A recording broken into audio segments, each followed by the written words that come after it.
at the footwork. Augustine inside. 48, that's good. Leonard again. This guy is something else. In franchise history, the Raptors are 5-6 in closeout games. Their first shot at wrapping things up with the Magic comes tonight in Toronto, and that's where we find Steve Smith, who'll be on the call tonight here on NBA TV with Kevin Ray, Mike Fratello, and Jared Greenberg. Smitty, good to see you. Since that Game 1 Orlando win, the Raptors have been dominant, particularly their defense, with the additions of Kawhi Leonard, Marc Gasol, a couple of Defensive Players of the Year, Danny Green as well, all since last summer. How well suited is this defense for a deep playoff run? Well, Matt, you said it best. You saw the accolades from some of these veteran guys, and then you throw in a Pascal Siakam. He's long, he's active, he's a guy that can get out and run and create havoc defensively, but I think it's also their schemes. Nick Nurse talked about whenever Vucevic has the basketball, they play him straight up with Marc Gasol. They dig a little bit with Serge, but anybody else, they're coming on a hard double. Interesting, Terrence Ross, they top-siding him, he said, on all down screens, all dribble handoffs, they're going to double him. And pick and rolls with the basketball with Terrence Ross, they're doubling. They think he's the key to giving them energy and knocking down three-point shots. Smitty is Jet. Can Orlando do anything similar to what they did in Game 1 to try to extend this series and get this thing back to Orlando?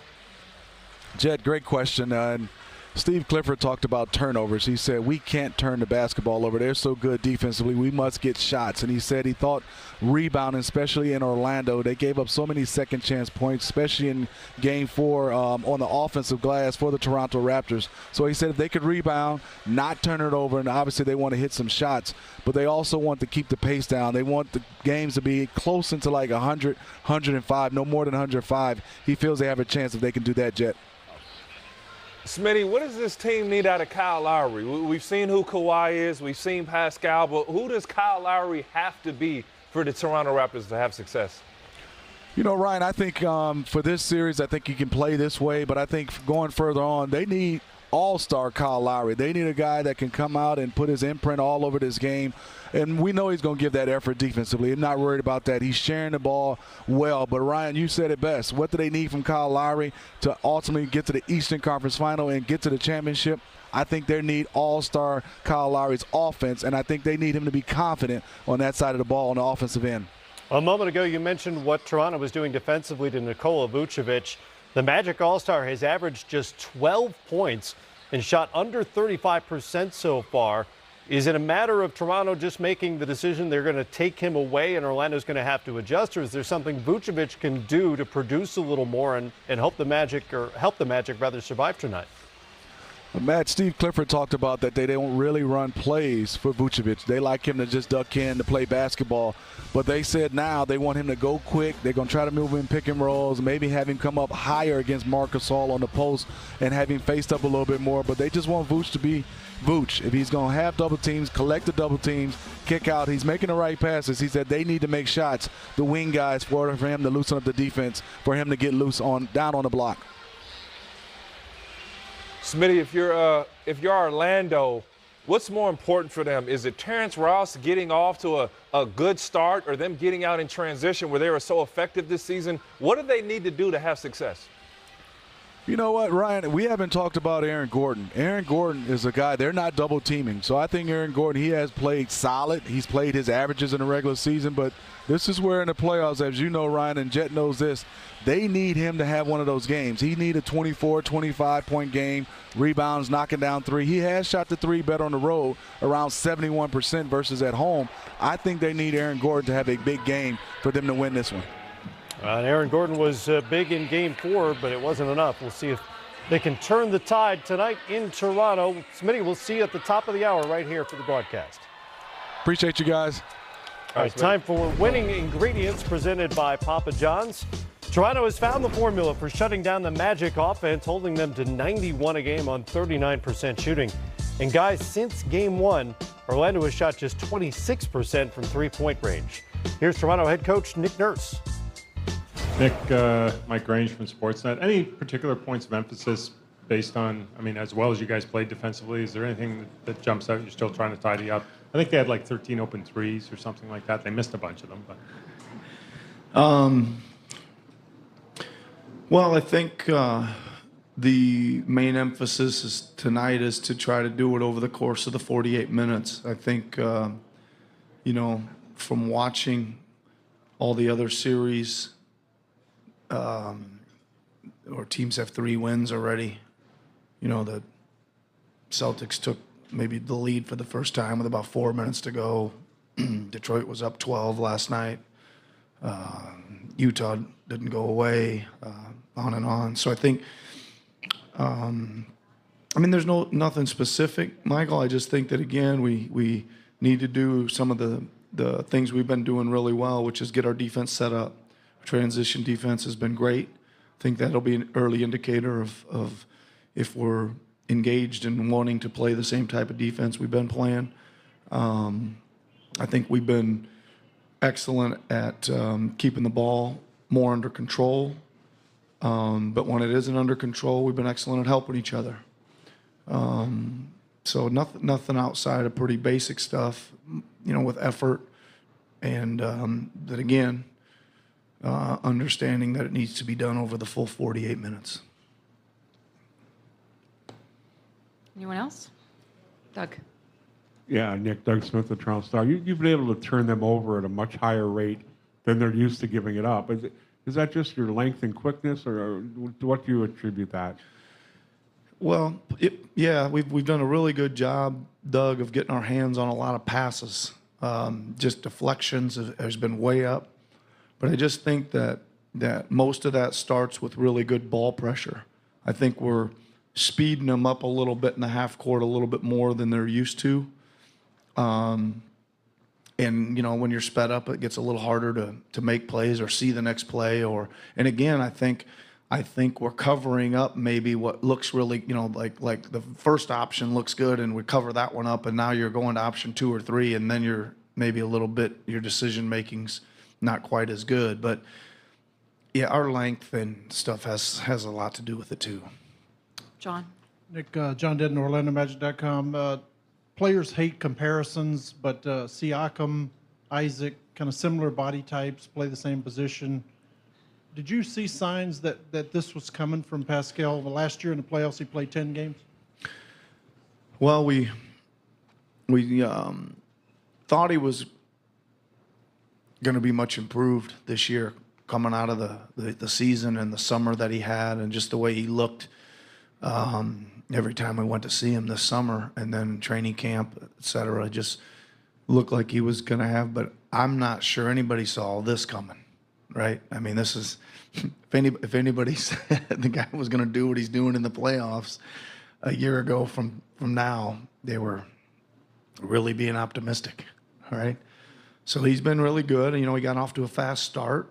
I think I was kind of waiting to see if he would maintain a level of consistency and be able to do that, because I think that's still the sign of, are you here for real, is can you do it night in and night out?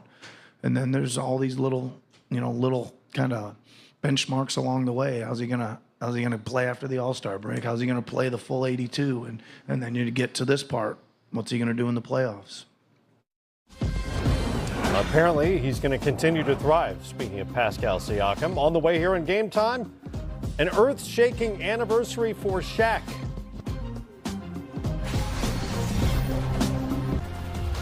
All-star Nikola Vucevic about 9 points off his scoring average for the season so far. Got to get him going tonight if the Magic are going to move on to a Game 6. Here's head coach Steve Clifford. John Dedden, OrlandoMagic.com. Cliff, you guys had 11 fourth-quarter comebacks this season. Is that something you build, like a culture of not giving in, not giving up on a game? Is that something you had to establish, or was it just the way the team played? Yeah, I mean, I think that speaks more to, you know, your roster, kind of guys you have on your team. Yeah, I think we're second in double-digit fourth quarter comebacks, I believe. But hopefully that's not the factor tonight. Steve, Josh Robbins with The Athletic. Did you consider changing the starting lineup at all tonight in order to try to get more offense on the floor to start the game? And if not, I mean, what's your rationale? We got off to a good start. And the other night in the first quarter and the third quarter, we played well early in the quarter. So, I mean, here's the thing, right? If you ever sit down and do it, with a roster like ours, we have many strengths. Having enough offense on the floor all the way through 48 minutes is not easy to do. And if you start Terrence, there's going to be stretches where it's going to be very difficult to put any pressure on the defense. So I know people can say that. As Stan used to say to us, sit down sometime, try to figure out how to get through 48 minutes, and then come back to me with a better way to sub. We sub differently, whether you know it or not. We've subbed differently every game in this series. But our starters playing the last game is not the problem. The other thing is, I think, and this is, this is the San Antonio way, is I think you start with the best defensive team you can. And when you go Leonard and Siakam, we have struggled when both of them are out there, and we don't have both Aaron and Jonathan Isaac on the floor. So if we start with more offense, look out. Josh Lewinberg, TSN. Coach, speaking specifically about their starting five, I mean, they've had success with that group on the floor in the series. Outside of the talent that they have with that unit, is there something else you can point to in terms of why that group is so tough together? Creating turnovers. And you look at the other night, I mean, if you watch our offensive possessions, the first, I think both starting teams were on the floor like I think it was like almost 6 minutes. And we had really good possessions. We got good shots, and we also had 6 turnovers. And it remains the same thing as, the game we won, we had 11 turnovers. The 3 we've lost, 17, 16, 17. We're not going to win with our team. We don't have enough offensive on our roster to withstand that. And then game 3, fourth quarter, and all of game 4, the rebounding game. To me, if we had an advantage, not that they're a bad rebounding team, but that was the one area, if you look at the 2 rosters, where we have to have an advantage. And if we're not more physical tonight, rebound the ball better, we're not going to win. Oh, Steve Clifford doesn't hide from the fact that his Magic are not a great offensive team. They were number 22 in terms of offensive efficiency during the regular season.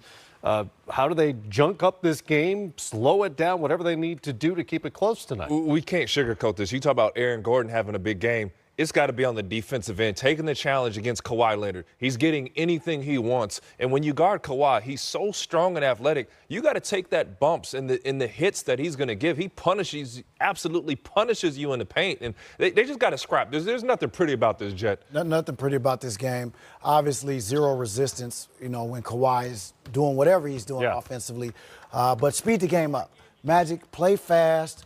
Shoot threes, play loose. You have nothing to lose in this matchup tonight, and let's see what happens. That's interesting. You want to go faster. Faster. Play fast. You have to. You have to speed it up. You can't get into a half-court, grind-it-out game with Toronto. They're good in transition. They're too good in the half-court defensively. Well, they can't turn it over, as Clifford mentioned. They've given up 60 points off turnovers over the last 3 games since that Game 1 win.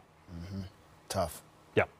All right, that's coming up. Tip in just moments from Toronto. Kevin Ray, Steve Smith, Mike Fratello, and Jared Greenberg will be on the call. We'll be right back here for halftime and postgame. Enjoy it.